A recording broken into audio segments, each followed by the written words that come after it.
Hai, apa kabar semuanya? Semoga kabar Anda baik-baik saja. Terima kasih karena sudah memberikan support dan juga kesetiaan Anda untuk membangun channel Codot Film. Yuk kita lanjutkan alur ceritanya, sambil siapin kopi dan cemilan, setting suara volume full. Gasken. Apa maksud Suguliang dengan ini? Xiao Yan juga mengerutkan kening. Untuk tanda klan, aneh bahwa setelah memasuki benua Doudi, dia tidak merasakan sedikit pun jejak kekuatan tanda klan lainnya. Masuk akal bahwa nenek moyang keluarga Xiao menerobos Doudi di benua Douqi dan dipromosikan ke benua Doudi sedini 10.000 tahun yang lalu. Jadi mengapa saya tidak bisa merasakan kekuatan darah ketika saya datang ke benua Doudi? Mungkinkah keluarga telah pergi ke pengasingan atau musnah? Kemudian, ketika dia menerima warisan Fenjue asli yang dijaga Tuo Shegudi, pendiri Fenjue, yang juga merupakan tuan dari Tuan Tuo Shegudinya sendiri pernah berkata. Xiao Yan mengingatnya dengan jelas. Jangan aktifkan pola klan sampai Anda mencapai level Dou Xian. Xiao Yan tidak meragukan keaslian kata-kata ini, karena dia juga dapat merasakan dari kata-kata sebelumnya bahwa pasti ada rahasia yang tidak diketahui di dalamnya. Cincin yang ditinggalkan oleh Kaisar kuno Tuoshe dan tuannya Raja Jinlong juga harus mengetahui sesuatu. Tetapi mereka tidak cukup kuat dan mereka tidak akan dengan mudah memberitahu mereka. Bukan apa-apa, aku hanya ingin memastikan sesuatu. Su Suing menatap dahi Xiao Yan dengan hati-hati, dan kemudian dia berbalik ke arah yang terakhir dengan dendam biru samar. Jangan khawatir. Nyala api ini bisa menyembuhkan beberapa luka di tubuhmu. Su Suing juga mengatakan sesuatu saat melihat luka Xiao Yan. Lagu mana yang dinyanyikan ini? Xiao Yan juga bingung. Meskipun wanita King Lian ini benar-benar cantik dan kuat, dia jelas ingat bahwa wanita di depannya hanya ingin membunuh Xiao Yan secara langsung untuk mengambil hati Yin dan Yang Hitam. Tetapi sekarang sikapnya benar-benar berbeda dari sekarang. Suguliang, siapa kamu? Xiao Yan tercengang. Karena kamu berasal dari keluarga Xiao, maka kita bukan musuh. Su Suing memiliki emosi yang berbeda di balik kerudungnya, seolah-olah dia sedang memikirkan sesuatu. Saya ingat bahwa keluarga Xiao Anda juga merupakan ras yang sangat kuat di benua Doudi ini, dan banyak dari mereka memiliki beberapa kekuatan sektarian yang melekat pada keluarga Anda. Dan di benua Doudi ini, beberapa ras yang terpisah atau sangat kuat akan memiliki beberapa ras yang kuat sebagai bawahannya. Di satu sisi, itu untuk membuat keluarga lebih kuat, dan di sisi lain, itu juga karena keluarga tidak nyaman untuk mengambilnya. Tindakan dan biarkan mereka melakukan sesuatu secara diam-diam. Wanita di depanmu harus menjadi salah satu dari mereka. Dengan kata lain, itu adalah penjaga keluargamu. Raja Naga Emas juga berkata, Tuan, lalu mengapa saya tidak bisa merasakan jejak kekuatan pola klan? Klan Xiao juga bertanya dengan bingung. Keluarga Xiao Anda tirani di benua Doudi. Tetapi itu juga menyebabkan banyak masalah yang tidak perlu dan banyak musuh yang menyebabkan keluarga Anda nanti. Sepertinya aku terlalu banyak bicara. Jangan khawatir, klan Xiaomu juga sangat kuat di benua Doudi ini. Monster tua nenek moyangmu yang mana tidak begitu mudah mati. Aku akan secara alami memberitahumu ketika kekuatanmu sudah habis. Naik, kalian semua sekarang kamu tidak perlu tahu. Raja Naga Emas juga berkata dengan batuk. Jelas dia sepertinya baru saja membocorkan mulutnya ke keluarga Xiao, dan kekuatannya saat ini tidak cukup untuk dia untuk mengetahui hal ini. Xiao yang mendengar apa yang dikatakan tuannya, Raja Naga Emas, dan dia juga memiliki rencana di dalam hatinya. Jika demikian, dia akan meningkatkan kekuatannya untuk menemukan misteri keluarga, Sun Er dan yang lainnya.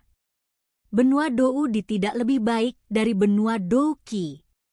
Orang-orang jenius dan kuat di sini hanya akan lebih menonjol daripada benua Douqi, dan tanpa dukungan yang kuat, menemukan kekasih dan keluarga akan sulit. Kemudian dia menatap Su Suing, dan garis-garis di dahinya menjadi semakin serius. Su Suing juga melihat Xiao Yan dengan hati-hati, dan kemudian melihat roh api di bahunya dan garis-garis di dahinya.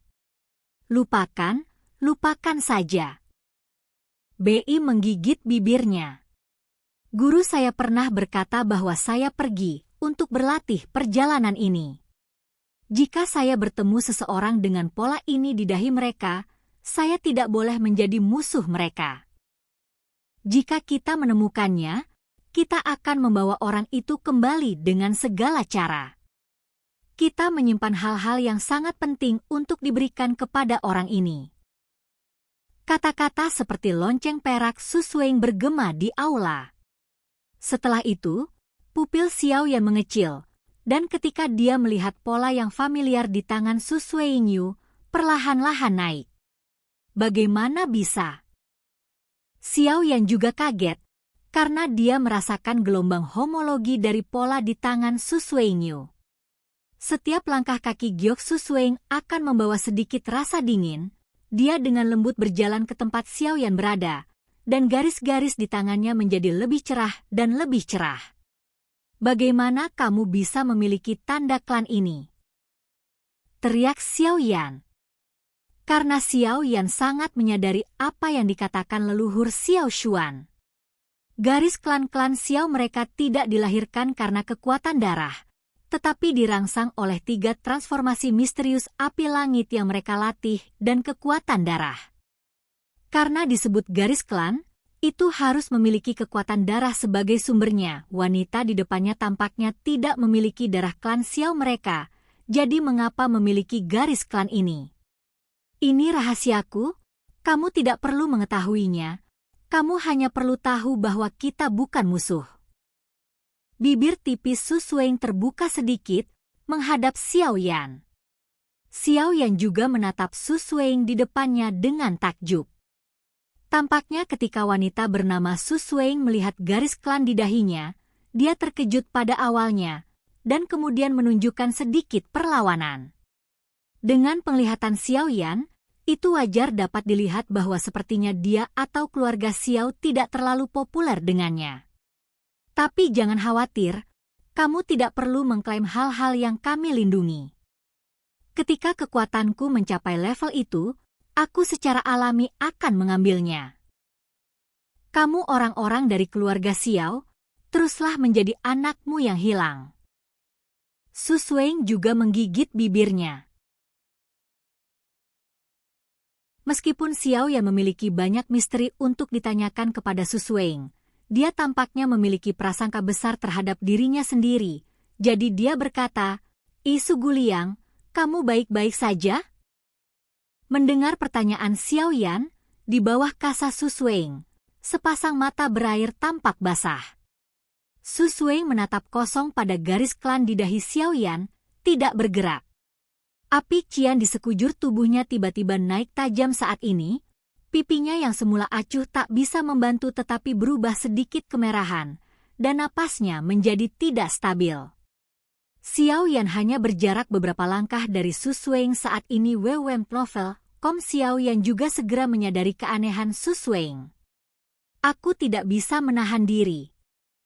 Xiao Yan juga mengabaikan pertanyaan lain, karena dia merasa bahwa hati In dan yang hitam di tubuhnya yang telah lama ditelan oleh dirinya sendiri berada di bawah pengaruh Su Suing, dan energi menakutkan meledak seketika, bahkan jika itu adalah Doqi yang besar dan Qi Huo mencoba yang terbaik untuk tidak dapat menekannya. Jejak energi hitam terpancar dari tubuh Xiao Yan, dan kemudian pupil Xiao Yan menyusut dengan kencang, dan ada kegelisahan berapi-api dari tubuh bagian bawahnya. Menggabungkan apa yang baru saja dilihat pemilik reruntuhan, Xiao Yan mengutuk keras. Itu tidak akan begitu sengit, kan? Su Suing baru saja terpesona ketika dia melihat pola klan, dan tidak tahu harus berpikir apa. Tetapi ketika energi hati In dan yang putih meluap, dia juga menemukan bahwa ada sesuatu yang salah. Tepat ketika yang tak berdaya akan jatuh, Telapak tangan lebar disertai dengan aliran energi yang murni muncul dengan mengesankan. Apakah kamu baik-baik saja? Xiao Yan juga memegang pinggang Su Suing dengan satu tangan agar tidak membiarkannya jatuh. Merasakan maskulinitas di depan jaraknya yang hampir nol, Su Suing juga seorang wanita tak berawak. Di bawah pengaruh hati Yin dan yang putih, wajahnya memerah, dan ada semburan kabut bubuk di matanya yang berair, dan bahkan suara terengah-engah semua menjadi lebih berat.